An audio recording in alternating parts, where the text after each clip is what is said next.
ID கம்பெனில வேலை பார்க்கிற பலரும் தாவேகாவுக்கு சென்னையில் வாக்களித்திருக்கிறார். இவன் எவனாவது சோத்துல முன்னாடி தட்டுல சோறு போட்டு உட்கார்ந்து இருப்பான். அந்த சோத்தை சாப்பிடுறாங்க, அந்த சோறுல உப்பு போட்டு சாப்பிடுறாங்க.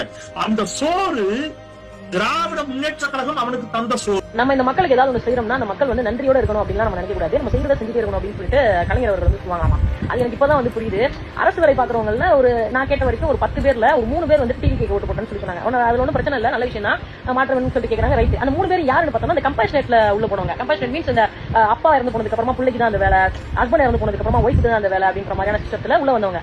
சரி, அப்படி அந்த சிஸ்டத்தை யார் முதல்ல கொண்டு வந்தது அப்படின்னு பார்த்தோம்னா கலைஞர் அவர்கள். அதாவது அவங்க பாக்குற வேலை இருக்குல்ல, அந்த வேலை யாரால வந்துச்சுன்றது இருக்கணும்ல. நம்ம படிக்கல, அப்பா மூலமா இல்ல ஹஸ்பண்ட் மூலமா நமக்கு இந்த வேலை கிடைச்சிருக்கு. ஒருவேளை கலைஞர் அவர்கள் அந்த சிஸ்டம் கொண்டு வரல அப்படின்னா நமக்கு இந்த வேலை இல்ல.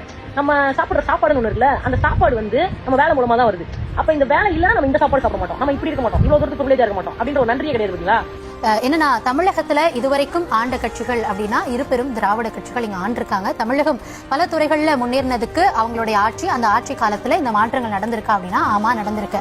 ஆனா என்னன்னா இந்த ஆட்சி காலத்துல நாங்க இது செய்ததாலேயே நீங்க எங்களுக்கு வாக்களிக்க வேண்டும், இல்ல இப்படி நடந்ததாலேயே அடுத்து உங்களுடைய அந்த வாக்களிக்கும் உரிமை இது எல்லாமே எங்களுக்கு கட்டுப்பட்டதாக இருக்கணும், எப்படி நீங்க அங்க வாக்களிக்கலாம் அப்படின்ற ஒரு கேள்வி வருது இல்லையா?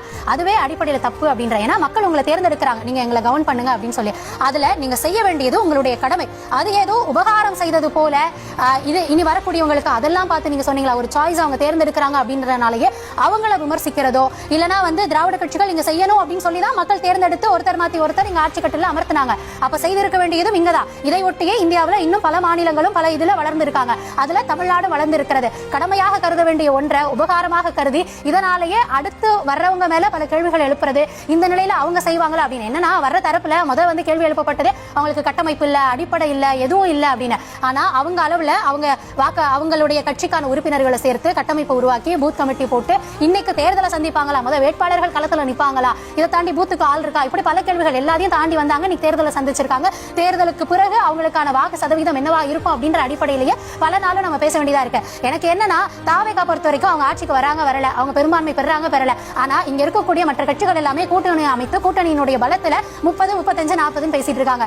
தாவேகா பொறுத்த வரைக்கும் ஒரு தனி கட்சியாக அவங்களுடைய பலம் என்ன அப்படின்றது இந்த தேர்தலில் தெரியும். அப்படி பாக்குறப்போ ஒவ்வொருத்தரும் தனித்து நின்று இந்த பலத்தை நிரூபிப்பாங்களா, அந்த பலம் அவங்களுக்கு இருக்கா அப்படின்றதே அடுத்த கேள்வியா மாறி போயிடும். தாவேகா பொறுத்த வரைக்கும் இந்த முறை இந்த இரு பெரும் அரசுகள் மாணவர்களுக்கு இல்ல மக்களுக்கு அரசியலை எப்படி கடத்தி இருக்காங்க, அதற்கான தேவை என்னவாக இருக்கு, அதாவது இவ்வளவு பேர் இவ்வளவு எழுச்சியோடு இந்த தேர்தலை சந்திச்சிருக்காங்க அப்படின்னாலே இங்க மாற்றுன்ற ஒன்று தேடப்பட்டு கொண்டே இருந்தது. அது உங்ககிட்ட இல்லாம வேறொரு தரப்புக்கு போகவும் அவங்க தயாரா இருக்காங்க.